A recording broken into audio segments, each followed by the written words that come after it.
I'm Norman Swan. Welcome to this programme on new directions in treating type 2 diabetes.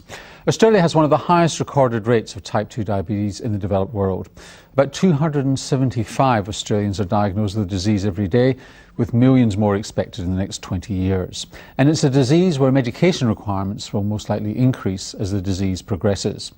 And there are lots of changes in the care of people with type 2 diabetes. In fact, a new class of drugs, DPP-4 inhibitors, is just one of the changes that can assist patients. This programme is supported by an unrestricted grant from Merck Sharp & Dohme, who in fact produces one of these medications, and it will comply with the Medicines Australia Code, which quite rightly stops us from talking about unapproved indications. You'll find a number of useful resources available on the Rural Health Education Foundation's website. That's at rhef.com.au. Now let me introduce our panel to you. Greg Fulcher is a Professor of Medicine at the University of Sydney and Director of the Department of Diabetes, Endocrinology and Metabolism at Royal North Shore Hospital. Welcome, Greg. Good evening, Norman. Lee Spokes is a credentialed diabetes educator from the Riverina area in New South Wales. Lee's representing the Australian Diabetes Educators Association, which has a master's degree in diabetes education with 35 years nursing experience. Welcome, Lee. Thank you, Norman. And David Guest is a rural general practitioner from Lismore in New South Wales with a rather comprehensive, I should say, diabetes care management process in your practice. Is that right, David? That's right, Norman, yes. Well, welcome to the programme. Welcome to you all. So, is this a true epidemic we're dealing with here of type 2 diabetes? Every time you open the newspaper, woe is me, gnashing our teeth, the end of days have come. Yes. Has come. I think we really do have a global epidemic of diabetes. In fact, it's referred to as an epidemic of diabesity. And when you look at a projected global figure of something like 300 million patients with diabetes worldwide within the next 20 years, maybe 1.5 million in Australia, 57 million in India, these are enormous figures. So it's not just an epidemic of diagnosis? It's not an epidemic of diagnosis. Or of ageing? It's not an epidemic of ageing. What we're seeing is a real increase in the numbers of diabetes, probably driven by obesity, and what we're seeing is that type 2 diabetes occurring in younger and younger individuals. So whereas in the past we would never consider a diagnosis of type 2 diabetes in a 16-year-old, that's becoming increasingly common, and unfortunately with it, all of those vascular changes that contribute to premature coronary artery disease, cerebrovascular disease, we're starting to see those in young people. Are you seeing that, David? Yes, we certainly see a increased weight with the patients that come through, and as a result of that we do see the diabetics turning up. Yeah, in younger and younger age groups. What's the ages. youngest one you've seen? Well, if we include the gestational diabetes, and there's quite a proportion, but I guess late 20s for me. And of course gestational diabetes, Lee, is part of this story. Absolutely, definitely, and we've got increasing numbers of women with gestational diabetes, and as we know from our statistics that 50 to 60% of these women develop type 2 diabetes within 10 to 15 years. So it's important when they have gestational diabetes, they deliver their babies and they think, well, it's gone and it's never coming back. But the chances are high that it will come back. But we're not seeing the demographic collapse that the doomsayers have predicted because of this epidemic. I think what we are seeing globally is that type 2 diabetes is still the commonest cause of preventable blindness in the world. It's the commonest cause of end-stage renal failure. And the latest data would suggest that, in fact, about 10 to 15 years is taken off the life of a person diagnosed with diabetes in around about their 40s. So we are seeing, though, the impact of therapies, and I think we are seeing a reduction in cardiovascular disease coming about by the application of proven therapies such as statins, ACE inhibitors, blood pressure lowering and tight glycemic control. So we can do something about it, but globally it's still a major problem. Is it much worse in the country? It's difficult to say, Norman. There's now a process where you can look at diabetes mapping and make comparisons. This is relatively new. The Diabetes Australia helped to set up mapping where we can look at Australia and divide it up into postcodes and get some of this data. Anyone that would like to look at that data, it's available through that process.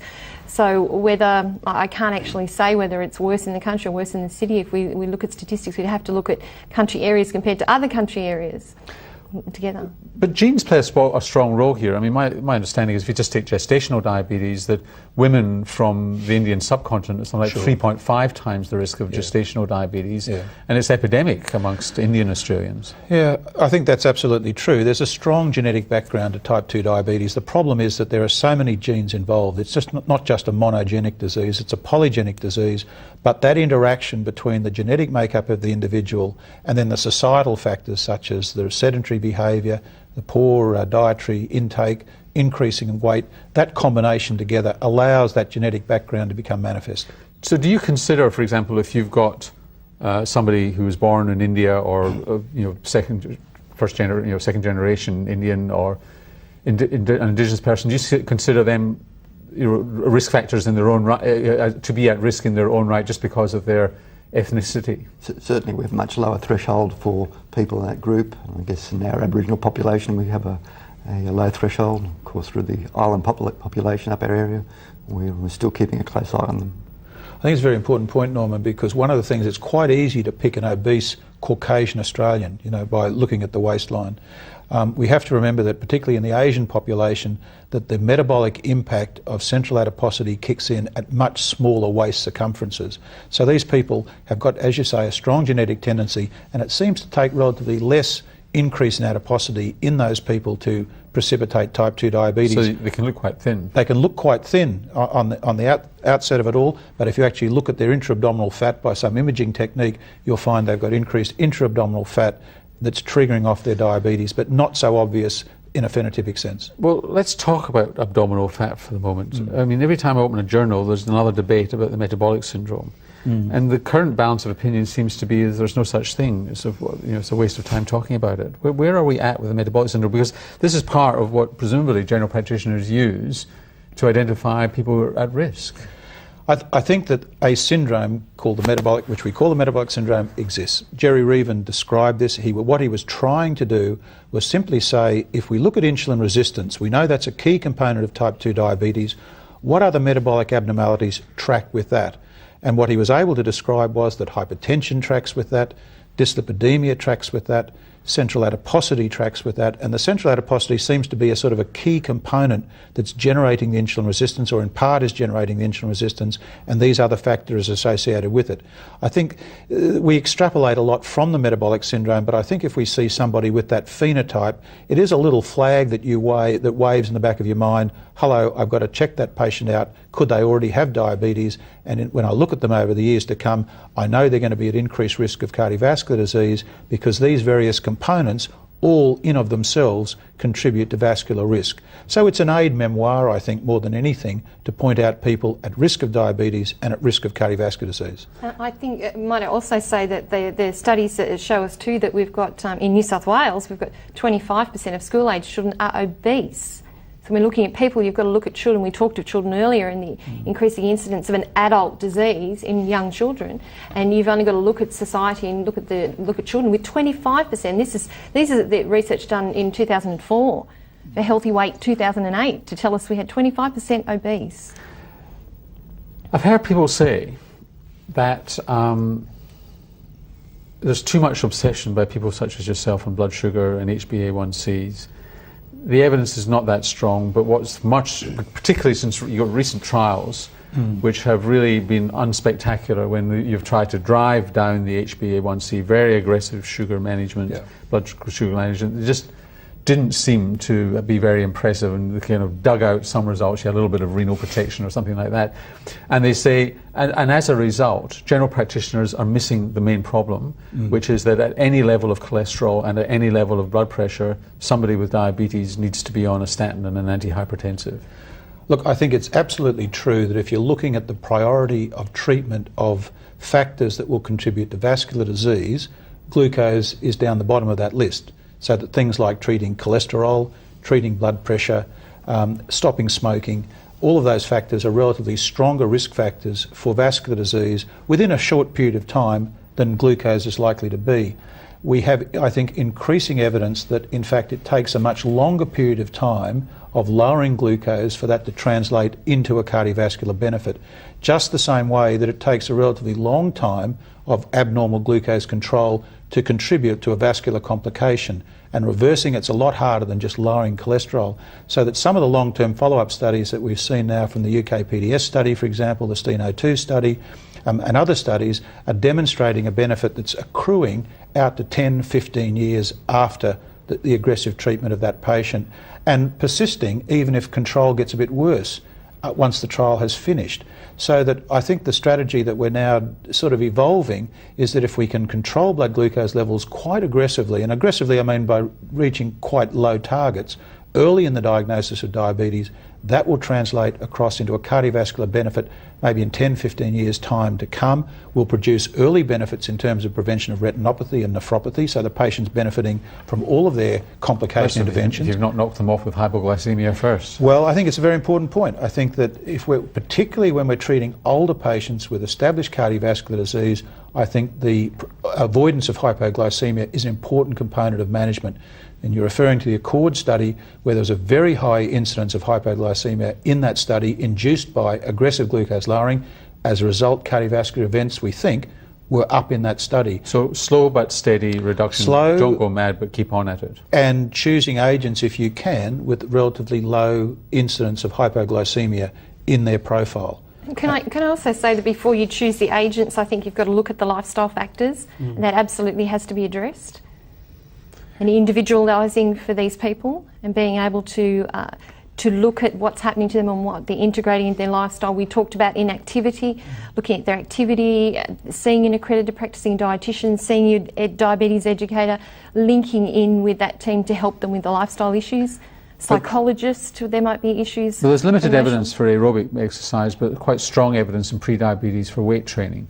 Oh, and with diabetes too, for weight training, resistance training. Yes. So how are we going with getting weight training to the hundreds of thousands of people in Australia with either pre-diabetes or diabetes? I think that the people with diabetes and pre-diabetes and people at risk can think of the weight training, and I think probably we're slipping a little bit of getting that message out there. And I know with my clients, you'll say, well, what sort of exercise? But they've got the excuse, too hot, too cold, I can't move this and I can't do that and I can't get out of That's fine, pump iron indoors. Well, let's go and get yourself some little weights and we'll try doing that, or get tins of spaghetti or bags of rice and do that. One of the things that's becoming available for the pre-diabetic patient is a new Commonwealth project that will allow services to address some of those issues, so we can get the exercise physiologist involved. So have you made the transition to treating people with normal cholesterols to drive down the levels even further and treating them normal tensives down, which is what I understand to be the Rolls-Royce treatment if you've got diabetes? To treat them down to target, yes. Well, treat them below target. In other words, at any level, targets keep changing. At any level, you treat with a statin and an antihypertensive. I mean, that's right, isn't it, Greg? Yeah, I think that it's qualified under the PBS arrangement that this largely applies to patients with established cardiovascular disease, patients over the age of 60, or patients with risk factors such as microalbuminuria. And I think the principle's correct, that I think we do try to individualise treatment for patients, and I'm not suggesting that's not the way to go, but I think increasingly we're seeing that if you apply a population approach, which we do in the post-infarct sort of population anyway, in terms of cholesterol lowering, any cholesterol in that population is too high for them, we know, and we do have evidence for getting... It's the metabolic equivalent of the small tummy in somebody who's Indian. Yeah, that's right. And we have evidence that getting LDLs in that group down to 1.5, 1.6, that sort of level, you still get additional benefits. So it's difficult. It means you're applying therapies to large numbers of patients, but I think the approach is correct in terms of vascular disease prevention. And in terms of, people talk about which antihypertensives are better for people with diabetes, and presumably that evidence is not there for statins, but what's the story here? People talk about calcium channel inhibitors, talk about ACE inhibitors. Look, I think that this is still one of those areas that's sort of hotly debated. If you look at the blood pressure trialist collaboration that the George Institute put out, that was published earlier this year, they're very strongly of the view that lowering blood pressure by any means is as effective. I think we've always taken the view... So that was ramipril and dapamide, I think, wasn't it, that one? Well, they were putting together a whole bunch of clinical trials there. I think what we do know out of one of the very interesting trials that was published last week, the Accomplish study, which suggested that if we did choose an ACE inhibitor, in that case I think it was benzapril or one of those ones we don't have, that the next line therapy probably should be a calcium channel blocker rather than a diuretic. And that is quite, I think, something that will change practice in terms of the management of patients. 64% of patients in that trial were diabetic patients, and that gave us some sort of an indicator of what the second line therapy should be. I think we still believe that ACE inhibitors and AT2 receptor antagonists probably should be first line therapy for treating blood pressure in diabetic patients. What constitutes blood pressure? How low should blood pressure be driven? We don't really know the answer to that. And as you point out, the advanced study, they treated all comers with blood pressure lowering, and they got a cardiovascular benefit. So David, the College of GPs and Diabetes Australia put together a diagnostic algorithm. Why don't you kind of just take us through the way you'd think about it? So presumably you start, this is not everybody in your practice, you start with people that you consider at risk for the sort of reasons we've just discussed. Is that right? I mean, you're not doing everybody, are you? No, certainly not. Well, we looking at those older patients. I still think that's a big target with the overweight, and fasting glucose will be a useful test in those patients. Can I ask you, David, what is older? What age? 60. 60, I think, is what I tend to use. So screening in those. Well, most of our patients have routine biochemistry, and we're random their blood cholesterol, sugars, postprandial. No, fasting. We want to know their cholesterol as well, so we're doing fasting levels. Right. So if we turn up a slightly raised level, then we need to follow it up. So if we're slightly raised being what, over 5.5, something like that. Yes, that's where the area that we're encouraged to follow up, and we often don't. I have colleagues who have gone back through their medical records electronically and searched for those patients who have levels higher than 5.5 and below 7, and started targeting them for bringing them in for fasting levels or glucose tolerance tests. So, Greg, just take us through, so there's this mid-level. Just give us the range of values for the sort of mid-level, the grey zone where you're not quite sure what's going on. Yeah, people argue a little bit about what the lower value of that is, but if we talk about fasting values, whether you choose 5.5 or 6.1, from that value up until the diagnostic cut point for diabetes, which is a fasting value of 7 and above, we call that impaired fasting glucose. The whole thing's become a little bit confusing, I think. If we go on and do a glucose tolerance test... And if it's random, it's a little bit higher. Yeah, if you have a random value and your random value is over 11.1, then if the patient's got symptoms, that equals diabetes. If the patient doesn't have symptoms, then you need to check that on another occasion. Now, when they talk about glucose tolerance values, that's specifically in relationship to a 75-gram glucose load. And 2 hours after that load, the value should be less than 7.8 to be normal. Between 7.8 and 11.1, that's impaired glucose tolerance. Over 11.1 equals diabetes.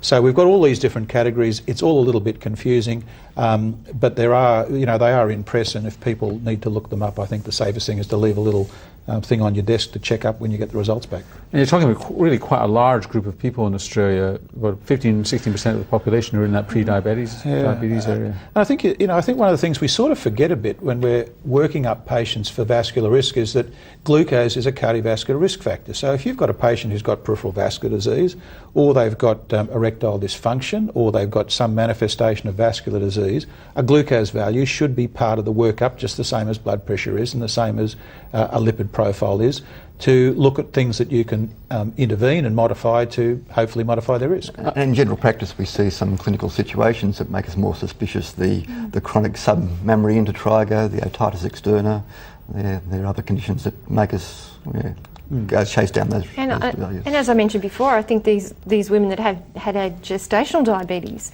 and they seem to be sort of falling through the cracks, so to speak, because then are they actually pre-diabetic? Are you going to classify them, you have gestational diabetes, then you're forever pre-diabetes until you turn into type 2 diabetes. And I had actually heard at a conference I went to once where they were trying to get women back for their postnatal oral glucose tolerance test 6 weeks after they'd had the babies.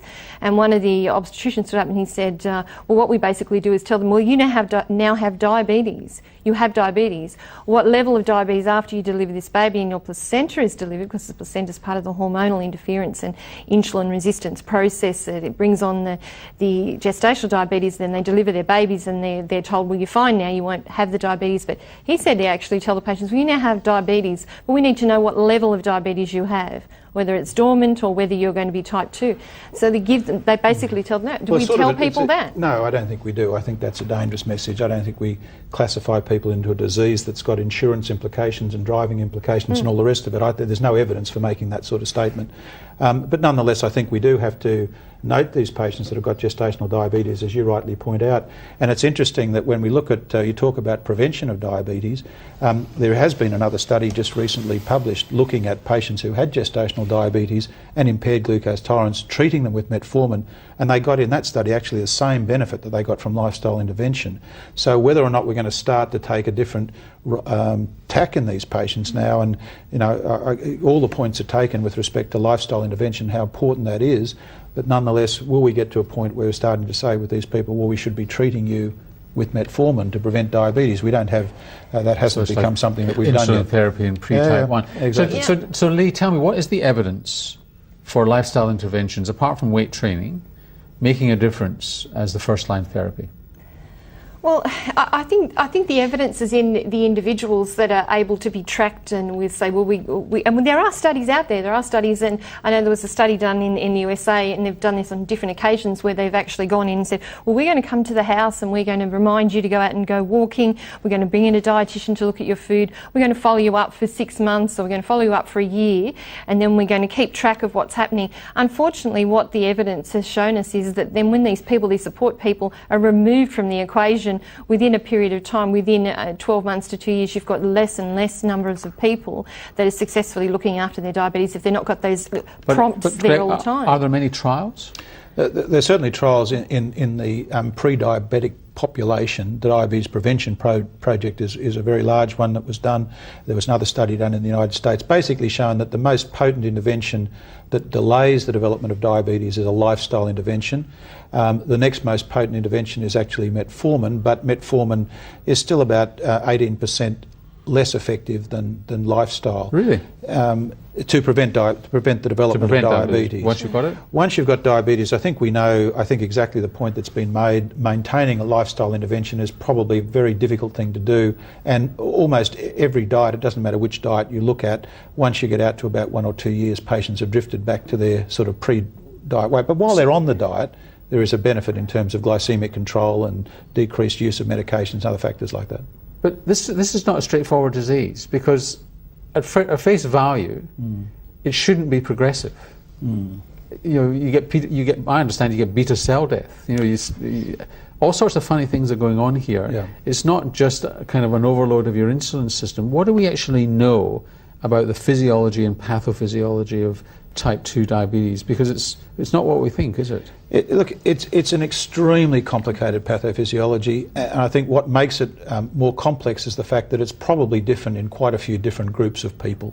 So that although we can make broad statements about what we know is going on, I think we know that the genetic changes that can lead to diabetes can be quite different in different individuals, but the end result, which is hyperglycemia, can be the same. What we broadly say, and what we sort of have a rough idea about, is firstly, these patients are insulin resistant. What that means is it takes more insulin to get glucose into their muscles than it does if they were a normal individual. So that's a common factor with most patients with diabetes, but not all patients. We know that they do have progressive beta cell failure. By the time you're diagnosed with diabetes, you've lost half your beta cell function. And although is that just because they're clapped out, or they're clapped out, Norman. It's a very well-considered pathophysiological term. It's a very scientific term. I think the other thing you've got to think is the other one you could use. You've got to think of when we look at the statistics and we see how many people have diabetes, and they'll say, well, we've got 1.4 million people, 1.6 million people in Australia that have diabetes, and then we've got half the people that don't know they have diabetes. So where's the progression there when they go down the track? After they go down the track and they're pre-diabetic, then they're losing beta cells all the time doing that. There's so many people out there. And that's the second factor. We don't exactly know there's all sorts of theories about what causes that, and lipid toxicity to beta cells is one of the abnormalities that's been referred to.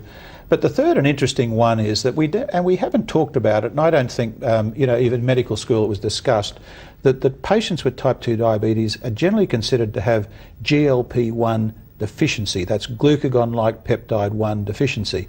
This is a hormone that's produced in the gut. It's what senses when we're eating food, and it basically acts to do a couple of things. First of all, it stimulates early insulin secretion from the pancreas. The second thing that it does is it shuts off glucagon production, and glucagon drives the generation of increased glucose in between meals so that we've got something for our brains to work on. So a diabetic patient that's got lower GLP-1 levels is actually making too much glucose from the liver all the time.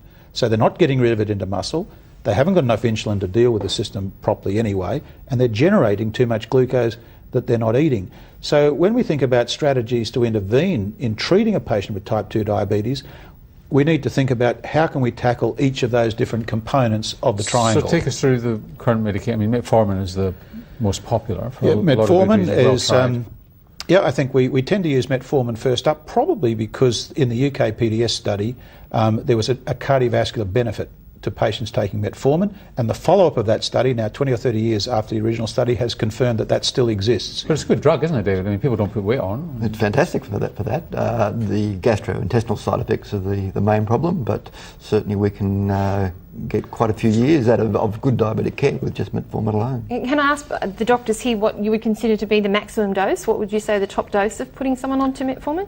What your recommendation would be and why? Well, the maximum dose, if you pick up the MIMS and have a look at it, is 3 grams a day. What we generally find with most of the treatments is that most of the impact of medication occurs at lower doses, and that when you keep pushing the dose up, you tend to increase the side effect profile for relatively little incremental gain in benefit. You know, I don't tend to go, if you're using the 850 milligram metformins, I don't go beyond 3 of those a day. If you're using the 1 gram tablets, a couple of those a day. I think pushing it up to 3 grams a day probably doesn't achieve a lot of additional benefit and may increase the side effect profile. So just take us through the physiology and where these various drugs target. Well, the metformin, again, the mechanism of action is not really clearly understood. We're starting to learn a bit about it now, strangely enough, after all these years, but generally considered to reduce hepatic glucose production. May have a slight impact in the periphery, but not terribly much. The sulfonylureas stimulate insulin secretion from the pancreas, but they just turn on the floodgates. They just open the floodgates. Insulin comes out. It doesn't depend on pretty much what you're eating. It just comes out, so that's why you can get hypoglycemia. The thiazolidinediones increase insulin action. These are the glitazones. They increase insulin action by storing fatty acids into fat, and side effect, as you can imagine, is weight gain. The new DPP-4 inhibitors are quite physiological. What they basically do is they stop that glucagon-like peptide 1 from breaking down. So the patient ends up with increased levels of glucagon-like peptide 1. The important thing about that is that the insulin secretion that comes out of the pancreas depends on the prevailing glucose level. So that as the glucose level goes up, the insulin secretion goes up, but as the glucose falls, the insulin secretion falls as well. So the likelihood of hypoglycemia is very remote with that compound. So it's not been a good few months in diabetes. I mean, the glitazones are really out of it now, aren't they? I think the glitazones have taken a battering. And if you pioglitazone being out of it.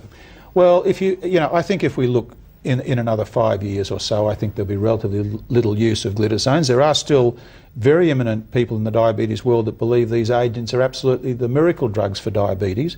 But, we're concerned about fluid retention and the potential for congestive cardiac failure, weight gain, even though it's said to be healthy weight gain. I've seen patients put on 20 kilos with the thiazolidinediones. Is the implication here that the progression is that monotherapy eventually fails? It doesn't matter which therapy you choose to manage diabetes, whether it's diet and lifestyle, whether it's a sulfonylurea, whether it's metformin, whether it's a thiazolidinedione, there is progressive beta cell failure. We have not got a compound yet that will stop beta cell failure from progressing.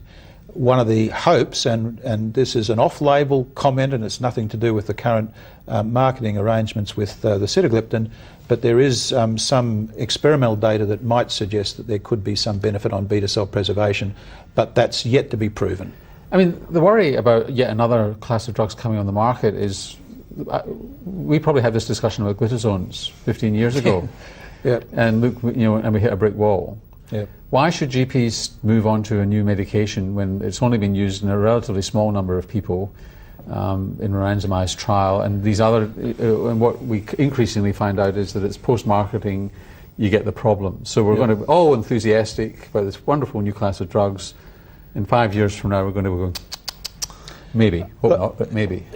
I think that's a real concern. I think we have to think about that, and I know that there are currently being planned long-term cardiovascular outcome studies with these compounds. I think we need to do that. We need to demonstrate again with new compounds that from a cardiovascular point of view they're safe, and we need to make sure that they have the same benefits that the other drugs do. So it's not just applied to sitagliptin, it's all new compounds coming on the market. But you're quite right. I think one of the other issues that we have to face up to is that we're actually making the management of type 2 diabetes quite complex for general practitioners or for others who are involved in the care. We've gone from having metformin and sulfonylureas, we'll have thiazolidinediones, DPP-4 inhibitors, GLP-1 analogues, we've got the glucokinase inhibitors, the hydroxysteroid agents. There's a whole bunch of drugs coming through to manage diabetes, and what we really want is treatment that's simple and effective. Insulin. Insulin. Marvellous stuff. Yes. I think having been in general practice for a long time and seeing some of these drugs go through the cycle and then post-marketing withdrawn, GPs are much more cautious, and there's the old aphorism of don't be the first one to use a new drug and don't be the last one to use it either. Can I just say for a moment, Norman, that we do talk about the new therapies and we talk about existing therapies, but I still believe that it's important to motivate these people to maintain their good diet and their exercise and to particularly if it's so potent. It's absolutely so potent, yes. and I think we can always say, well, let's take this pill for this, yeah. and I think we also must look at it at a preventative level too before and it what's reaches your that stage. motivator? What's your secret motivation? The cattle prod or what? The cattle prod?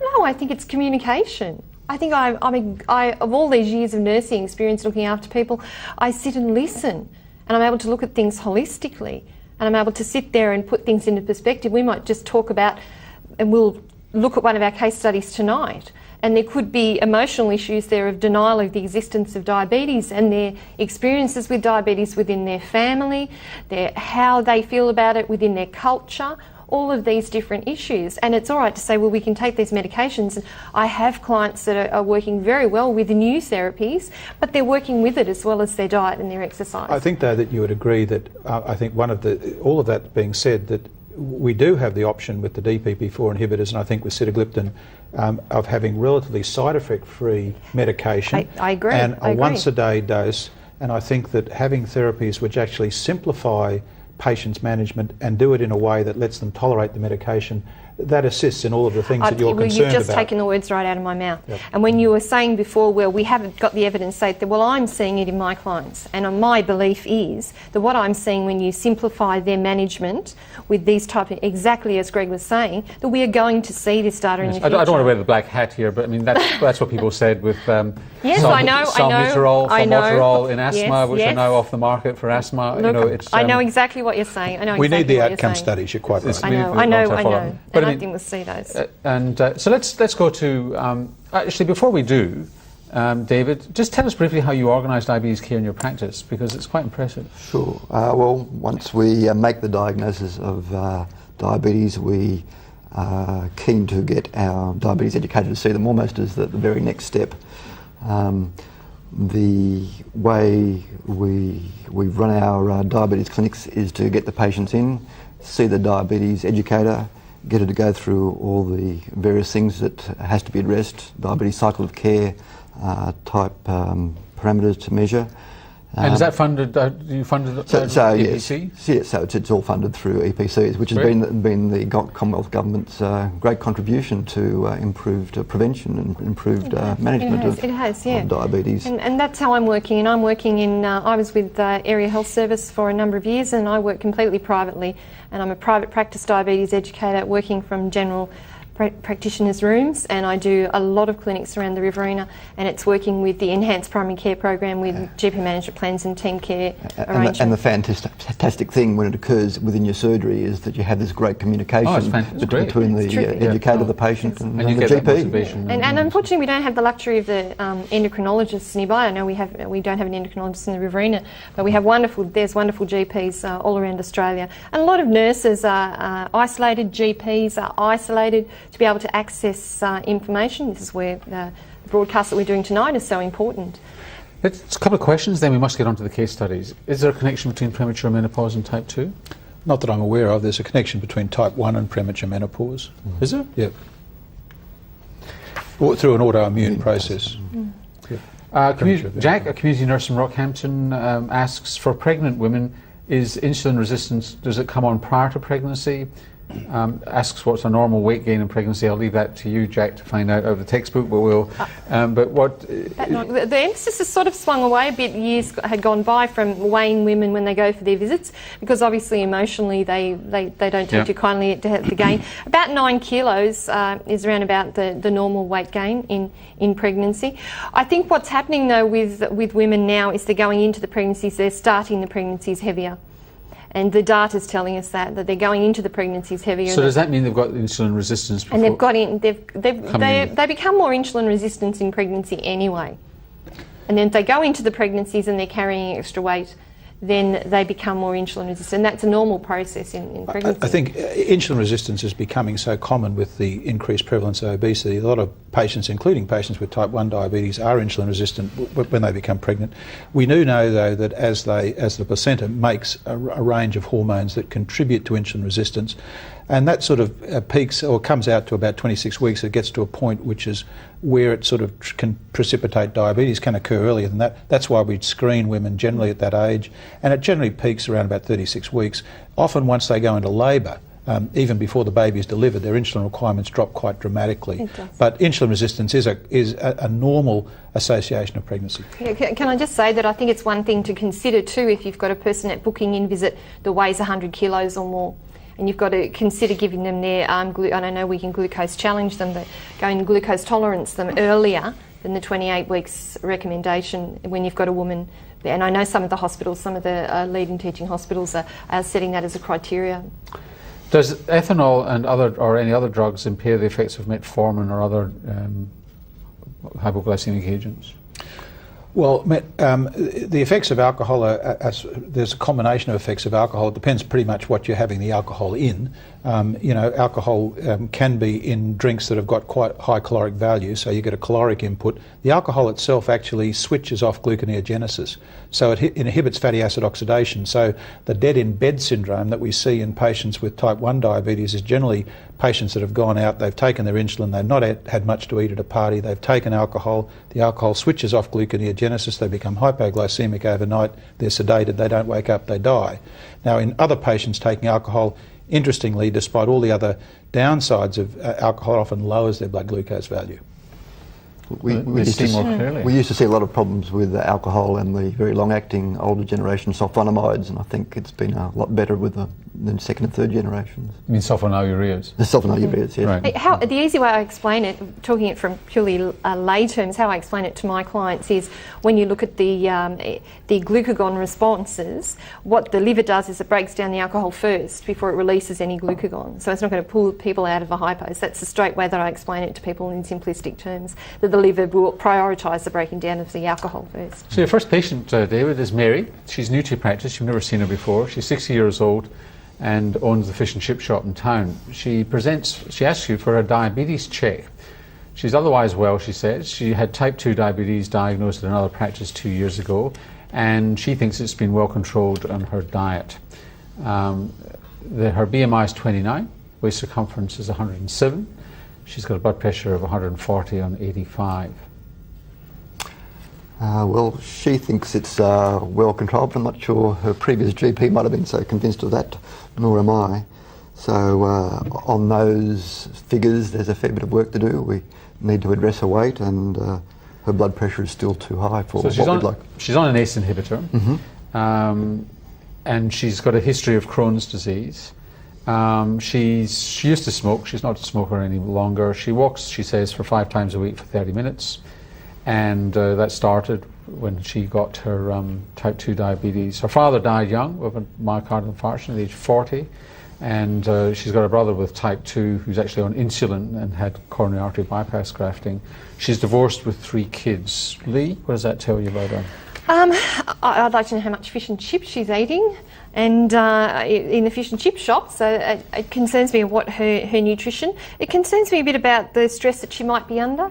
Looking at it from the perspective of her stress levels and being able to self-manage if she's the owner of the fish chip shop, that she's doing it all herself. I'd like to also talk to her about how she feels about her diabetes, because of her, with her father, how old was she when her father died? Maybe he could have had type 2 diabetes that was undiagnosed, and he had a sudden infarct and died at that young age. Her brother has had a bypass surgery at age 55, so she's got significant risk factors there. I'd just like to know how she feels about her diabetes. Is there some denial of the existence of her diabetes? Has it been difficult for her to this point to self-manage? And how do you turn around that? Let's say she's not telling us the truth about the exercise, and she's probably more than snacking on the fish and chips for her breakfast, dinner and lunch.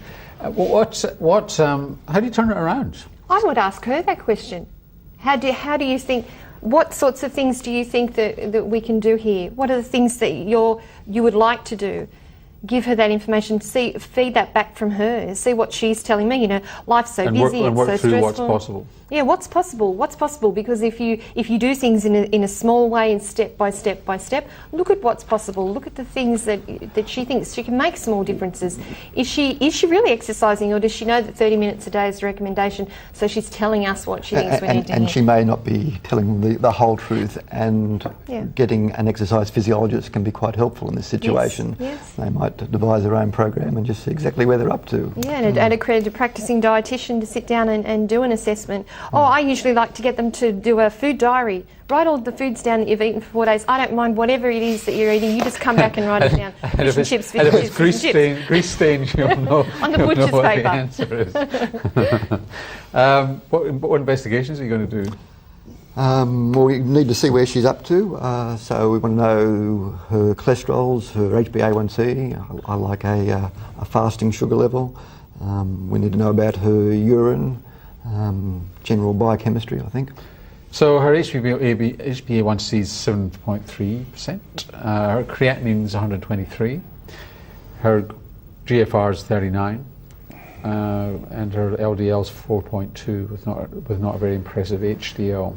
Yes. Well, I guess she's got cardiac... She's got bad management, that's what she's got. She's not perfect, and she's a cardiac risk even if she didn't have diabetes, I think. You agree, Greg, obviously? Yeah, she's a high risk of cardiovascular disease. She's got her age. I presume she's postmenopausal, of course. She's got diabetes. She's got dyslipidemia. She's got renal impairment. She's got microalbuminuria. She's got poor glycemic control. Very hard in that to read anything other than high cardiovascular and risk. for your creatinine to be that high, you've already knocked off a lot of your kidneys, haven't you? Yeah, she's down to creatinine estimated GFR 39 mils per minute, so she's getting down there a bit. The estimated values are reasonably accurate at that low end of the range. Doesn't mean we've always got to do anything about it, but we need to note that it's there. So she's probably got intrarenal vascular disease based on hypertension, dyslipidemia, age, and so on that's causing that. So what are you going to do for her? Well, we need to get her blood pressure lower, so we need to address that. We need to get the cholesterol down, and so she'll probably need a statin. The medication for the overweight patient of choice is still metformin, and I think despite a creatinine clearance of 39 mils per minute, that's still reasonable, but one has to be very cautious in these patients and perhaps advise them that if they get sick, get dehydrated, if there's some other problem, then the treating doctors at the time need to be aware of it and needs to be ceased. Now, I should have told you that when we were talking about diagnosis, we were really following the guidelines set by the College of GPs and Diabetes Australia, and what we're talking about now really is based on the guideline from the college. This guideline also in the College of GPs and Diabetes Australia for the treatment. So essentially, you would go on metformin. I'm sorry about the graphic, you're not going to be able to read that, but essentially what you're saying, metformin either works or it doesn't. Yes. And if it doesn't, what do you do? Well, metformin's good. It often produces a much greater lowering of the HbA1c than many of the other medications. But if you're not getting anywhere, then you're looking at second line or other agents, usually a sulfonamide would be my next choice. Sulfonylurea. I've got it on the brain tonight, sulfonylurea. Yes. And Greg, you're not big on increasing the dose? Look, if I think it's not her working? hemoglobin A1C is 7.3%. It may well be that a little bit of modification of lifestyle and diet gets her a little bit lower, and you might be happy with that for a while. My concerns in this patient are that there are two things that are going to go on. First of all, it's likely that she's going to get progressive renal impairment, and it's likely that her glycemic control is going to get worse over time, and we don't know exactly how fast those processes are going to take place. If we're starting metformin, we're going to start with quite a low dose, and initially that may well be enough to get her A1C down to the target of under 7. Over time, though, the normal tendency would be to increase the dose of metformin, and you may be reluctant to do that in this patient given her impaired renal function. There are other options for management, and I think algorithms are fine, but essentially you need to adapt algorithms to the clinical situation that you find yourself in. And I know we've discussed this before, and this would be a patient where insulin therapy, for example, might be an appropriate first-line therapy, or a sulfonylurea that's a fairly short-acting sulfonylurea that's metabolised in the liver, that's unlikely to cause hypoglycemia. That may be also a way to go. There are several options, but I think we have to sort of be mindful of where the risk areas are and just monitor closely for those. And this new one that's on the market, that's for combination therapy, isn't it? Yeah, I think that there's no doubt that sitagliptin would be an appropriate agent to use. I think you have to remember, the one thing you do have to remember with sitagliptin is that it's advisable to modify the dose according to the level of renal function. So you'd have to give a smaller dose in a patient like this to start off with. But for example, I would think that if you do start with metformin, over time you're going to need to increase the dose, and then you may say, well, look, I'm not really keen to push metformin up to a couple of grams a day. So you'd have some other approach to management in this patient. And it's like blood pressure control. If you get it down, you get it down. Yeah, that's right. And you would expect on any of the treatments, whether it's metformin, sulfonylurea or sitagliptin, that the 0.3 to 1% fall in glycosylated hemoglobin is possible with any of those agents. How difficult is it in your patients to move on to insulin? It's much easier now that I have our diabetic educator in-house. Right. So the problem with general practice is that diabetes is just one of many problems, and it's often tacked onto the end of the consultation.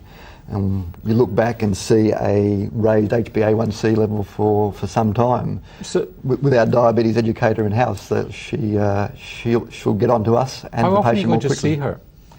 Let's say you start her on metformin, you start her on more aggressive antihypertensive therapy, you start her on statins. Yes. Lee gets her in hand in terms of, she is motivated now and is doing more for herself. How often are you going to follow her up? She'd be part of the diabetes cycle of care. Well, two things. I think she'd be part of the Is that diabetes a rapid cycle of care or a slow cycle of care? I think in this patient it would be 6 months as far as the cycle of care component's concerned. You wouldn't leave her 3 dangling months. for 6 months on new therapy, would you? 3 months. But we've got to address her blood pressure as well, and so we'll be seeing her even maybe monthly or a few weeks in that. So there's a few things we've got to address. We use actually a diabetes nurse case manager to assist us to manage with GPs patients that are largely being managed in general practice. And that, what we try to get people to do is to compartmentalise their management. So not say, I'm going to manage this patient's diabetes at this visit. I'm going to manage blood pressure today. I'm going to manage lipids at this visit. I'm going to look at glucose at this visit. And then it becomes manageable in the context of busy practices. Which is one of the experiences we've had, that when the patient comes in for their blood pressure, I can address that and know that in another 3 or 4 weeks they're going to see the diabetes educator, and that part will be covered then. Presumably it helps them by focusing them on individual targets. And what would be your targets for a woman like this in terms of blood pressure, cholesterol? I think 130 I think full diabetic, so 130 on 80. Or maybe even a bit less if we're getting more concerned about her renal function. Total cholesterol of what, 4? Under 4. I think in terms of the lipids, I think that we have evidence for getting an LDL cholesterol, which is where I think the focus should be, down to around about 1.7. I'd be going for a very aggressive target for cholesterol in this patient. Blood pressure, to be perfect. She's got a long way to go. She'll get down there with the current treatments, there's no doubt about that. I would wonder when she's had her eyes checked too, whether the optometrist checked her eyes, whether she's got retinopathy. Good point. I think what we don't know with blood pressure is how low blood pressure should be, and we've got all the guidelines and we've got all the targets that are published, and we have evidence for very little of those guidelines and targets. But nonetheless, I think the principle is that we need lower blood pressure in someone with progressive nephropathy. Let's go to our next case study, who's Nancy, 53-year-old university academic. She comes in to see you, David, with a 3-month history of fatigue. She's got polyuria, polydipsia. and she's had fasting blood glucose elevated on 2 previous occasions, 5.9 3 years ago, 6.3 18 months ago. She had a glucose tolerance test 18 months ago, and the 2-hour post was 7.5, and was told that the results were normal. Well, the results aren't normal. They're not perhaps diabetic at this stage, but they're certainly down. When you examine her, she's got a blood pressure of 130 on 85. She's not fat. She's got a BMI of 23 and a waist circumference of 82. When you do her random sugar, she's got 12.5, and creatinine's 83, GFR's 62. She's got type 1, hasn't she? It's possible she's got type 1. We recognise this entity of slowly developing type 1 diabetes. Some people refer to it as latent autoimmune diabetes of adults. It's characterised by an atypical phenotype. The patients are thin patients, and what we usually see though is a very fast progression, not managing well on oral agents, needing to get on insulin fairly carefully, fairly soon. If you suspect that the patient just looks different to a normal fat type 2 diabetic patient, you can measure insulin antibodies, anti-GAD antibodies or insulin antibodies, and if the anti-GAD antibodies are positive, don't waste time treating that patient with oral agents, put them on insulin. This lady should have had a glucose tolerance test done 3 years ago. She probably had diabetes then. We're 3 years further down. It's a slightly slower progression than you might see in a true latent autoimmune diabetic patient, but it's possible. Can I also make a point here, when we're talking back to pregnancy, that they've also found increasing numbers of women who develop type 1 diabetes after gestational diabetes. True. And that's a possibility too. Who may still have the same Are you often doing the antibodies in practice? Yes, I've had a patient in the last couple of months. I might ask Greg, is the C-peptide sort of gone, or is that? Well, I think some of these things, the difficult thing is you don't have very clear-cut ranges to deal with. I think they're very useful in population approaches, and you can demonstrate that if you've got insulin deficiency, your C-peptide levels in this group are lower than another. In an individual patient, I'm not so much sure that by looking at a single value you can make a conclusion about a patient. If there was no C-peptide, you'd know about it because the patient had been quite hypoglycemic, and so I don't think it helps much. So she's got a family history of type 2. She takes a lot of exercise. You do our antibodies, they're negative, so the assumption then would be that she's got reasonable, it's type 2. Yes, this is a type 2 diabetic patient with a raised glucose level and symptoms. Would you think not that she might be impaired glucose tolerant? Like IGT, pre-diabetes? Well, she's got 12.5 and symptoms. As a random. So now she's got diabetes. She had, back in the 18 months ago, she had impaired fasting glucose, and at a 2-hour value then was normal. So she had impaired fasting glucose, and now she's got diabetes. Would you be worried about diabetic ketoacidosis in this lady? No, that's usually a type 1 related problem, and hopefully she won't go into a hyperosmolar acidosis. So what are you going to do for her? Well, she's diabetic. She's going to get some more blood tests and urine tests, going to see our diabetes educator. She'll be off to the ophthalmologist. The routine diabetes. But her lifestyle's pretty good. Her diet's pretty good. You're not going to get very far with lifestyle with this lady, are you? We're probably not, no. But she's done all the right things, which is why she's got through to this age. But nevertheless, I think if you've got diabetes and it's well controlled, that's good. But it doesn't take much for it to fall off the rails. So she needs to be in a regular program to keep her under surveillance. So what, would you go straight to drugs, or would you try a bit more lifestyle on her? With her, I think if we're at that level, so we've got a HbA1c. We haven't got that on this occasion. Okay. Well, if HbA1c is it's 7.5. Okay. Well, we'll go with the lifestyle treatments for a period of time and keep her under close review. Right. And then? That doesn't work. And then she's not overweight, so I think a sulfonylurea would be good. Right. Greg? She's got a long career of diabetes in front of her. Yes, I mean, it's interesting that some of the European guidelines now and the American diabetes are recommending that metformin be started at the time of diagnosis of diabetes, irrespective of the glycosylated hemoglobin. I'm not quite that aggressive, because I think that if you've got a normal hemoglobin A1C, I think it's probably preferable to push lifestyle before starting medication. If she had an A1C of 7.5, I'd start her on treatment though at the time of diagnosis, and I'd choose metformin in this lady. We used to say it was only useful in obese patients. I think now it's the recommendation that patients whether they're obese. And that's or because not, of the lack of hypos. Yeah, because of the positive effect on, at least neutral effect on weight, maybe a slight positive benefit, lack of hypoglycemia, possible cardiovascular benefits. I'd still be a bit concerned about this lady, and I'd be sort of looking to see if you're rapidly needing to escalate the dose of the medication. I would still be suspicious that this lady might not go onto insulin sooner rather than later. Even though she doesn't have the antibodies. Yeah. And what about statin and antihypertensive?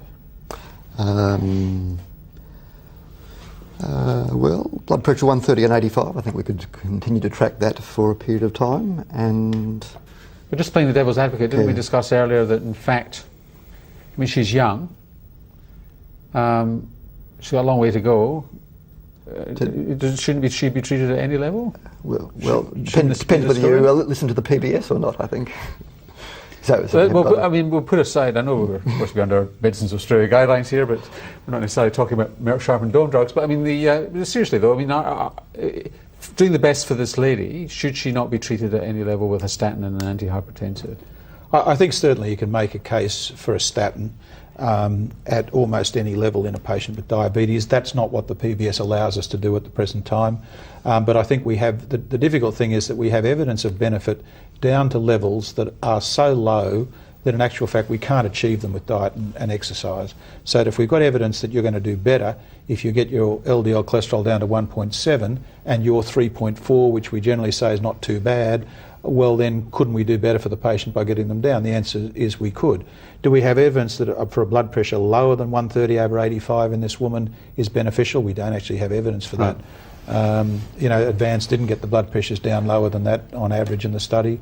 And so we really don't know, even the HOT study, which was done years ago, which targeted diabetic patients, were the only ones that did continue to get benefit, but it was only down to these sorts of levels. So we don't really know going lower is better for her. She'd be a diabetes educator's dream. This lady's already highly motivated. You're not going to be able to hold her back. She's going to be target focused. She's a university academic. She'd be extremely difficult, and she's probably going to go into the consultation and tell the doctors what to do. Yeah. How are you going to convince her not to take black cohosh? I have to show her the data, and is it's that out there. diabetogenic? I have no idea what black cohosh is, but black cohosh is a herb, and actually we've got data on now that was released in the US in the last 12 months that shows it's absolutely pointless, and it probably more like a placebo. Let's go on to our final case study, who's Thomas, 57-year-old Aboriginal man. And comes from a difficult background. He's got poor literacy skills. He was diagnosed with type 2 diabetes 8 years ago with a strong family history. Mother is type 2, insulin dependent. Father died young. 2 brothers, one of whom is on insulin for type 2. 2 sisters, both on oral therapy, one recently diagnosed. He's divorced with 4 children. His main home is in southern New South Wales, but he travels for work, farmhand, fruit picking, drives heavy goods vehicles, basically takes work where he can get it, and not unsurprisingly is not feeling good about himself and has depression and just wants help here with his diabetes.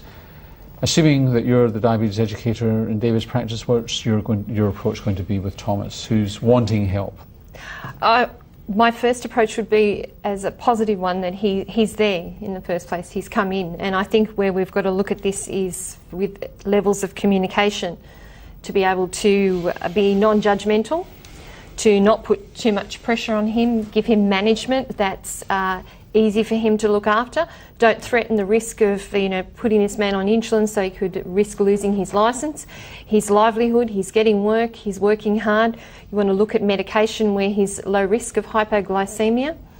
We want to link him in with support services through Indigenous health workers.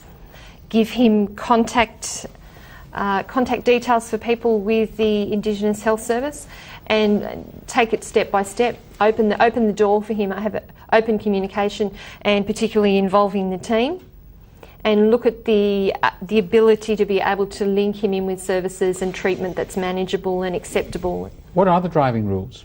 They probably vary from state to state, but in general. They do vary, and my experience is with the RTA that they're really quite aggressive when people go on to insulin. And I think there has been RTA being the New South Wales Authority. Yeah, the Transport Authority. They're really actually quite aggressive, and some people actually know through it. It's always through word of mouth. And in country towns, you've got, someone said to so-and-so, and he said over the back of the fence, and Jack said when I saw him at the survey, blah, blah, blah. And I'll say, once you go on to insulin, you lose your licence.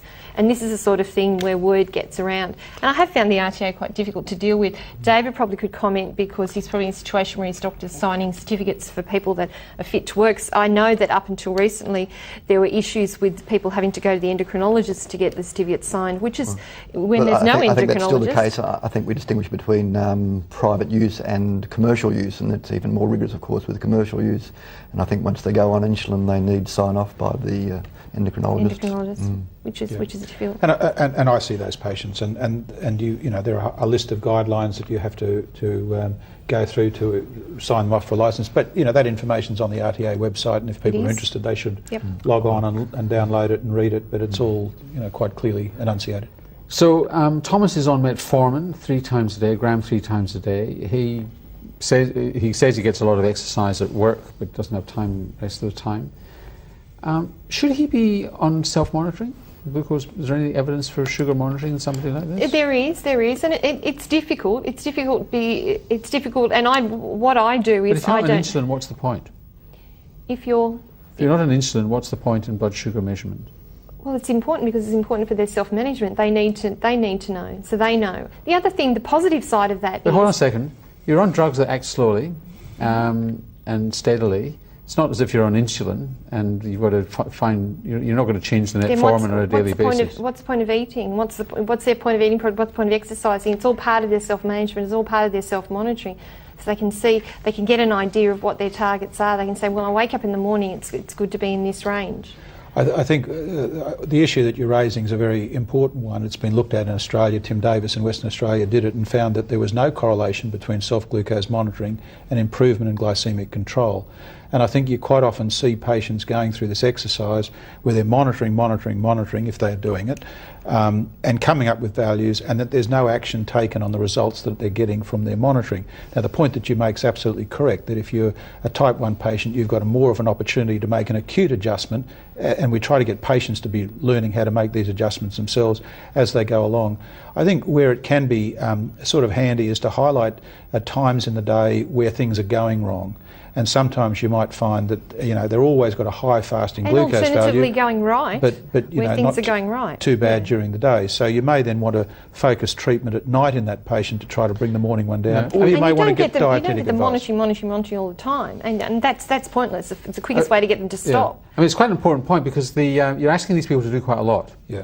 You're asking them to change their diet, change their exercise pattern, change their lives, take new drugs. And now you're going to ask me to do finger pricks. Well, if I've got patients that are well controlled, I don't ask them to do finger pricks because I don't think that just senselessly monitoring forever and not doing anything with the results helps very much. If your A1C all the time is at target, if it's not at target and you're trying to find where in the day is it going wrong, where does that patient might need some dietetic advice or food choice advice and so on, I think it can be useful for those specific things. But endless monitoring and coming up with normal values all the time is a waste of time. Well, I think it makes a difference with some of these people, and I know in this circumstance where we've got downloading equipment available, you've got the Precision Link with your Abbott meters, you've got Smart Picks with your with the Roche meters, and the people don't have to be writing it all into record books, and they can do it at different days. You're not convincing me here, Lee, because it's not changing the management. No, well, I think it does, because the management is self-management, and you can fall back on and say, well, we'll give them this medication and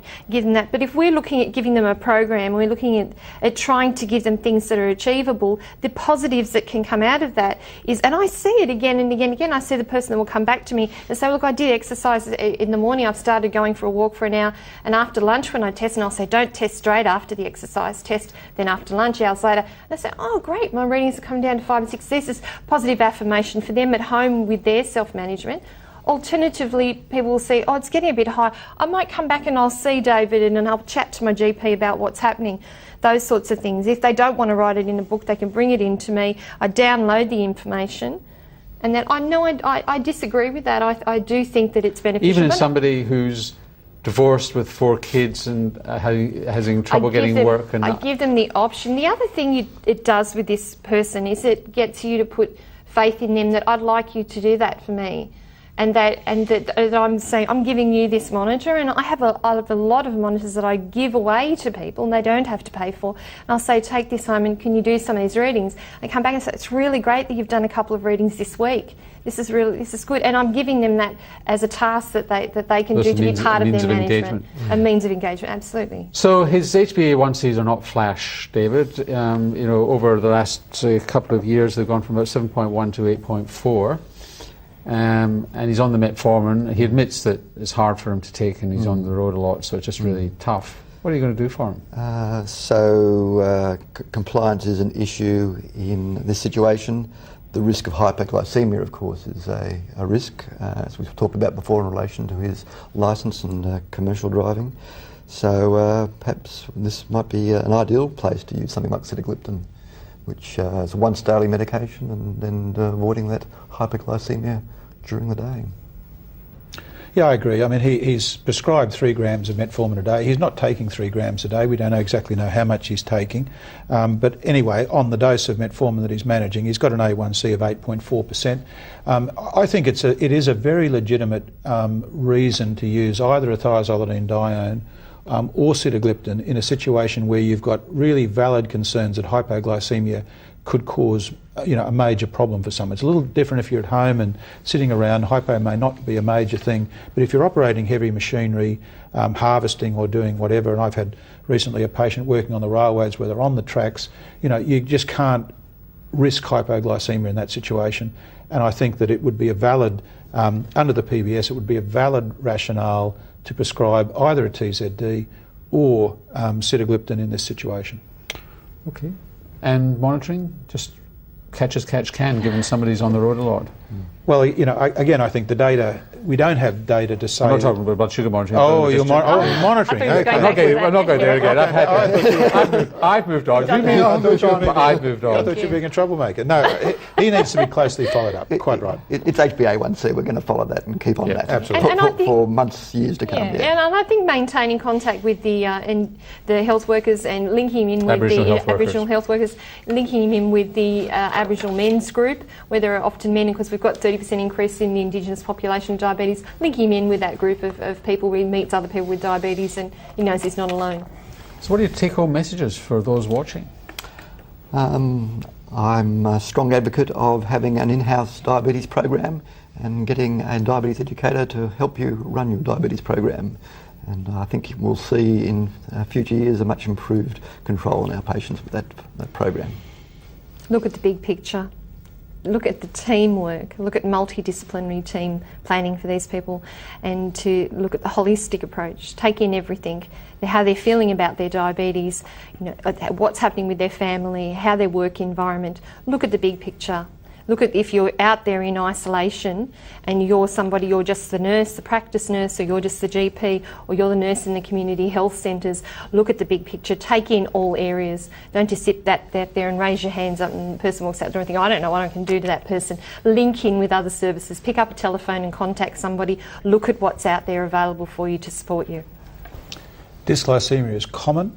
You may need to look for it, so you need to know the diagnostic criteria for diabetes and impaired fasting glucose and glucose tolerance. Realise that it's a multifactorial disease, so you need to have a comprehensive management plan, close follow-up, and make sure that you apply the most appropriate treatment to the patient considering their general lifestyle and medical needs. Thank you very much. And of course you can get a lot of that from the guidelines from the RACGP Diabetes Australia, and there'll be a link to that on the Rural Health Education Foundation's website. So I hope you've enjoyed tonight's programme on new directions in treating type 2 diabetes. And as I said, if you're interested in obtaining more information about the issues raised in the programme, there are a number of resources available on the Rural Health Education Foundation's website, which is still at rhef.com.au. Don't forget to complete and send in your evaluation forms, and please register for CPD points by completing the attendance sheet. Our thanks to Merck Sharp & Dome for making the programme possible. And thanks also to you for taking the time to attend and contribute. From all of us, I'm Norman Swan. Bye from now.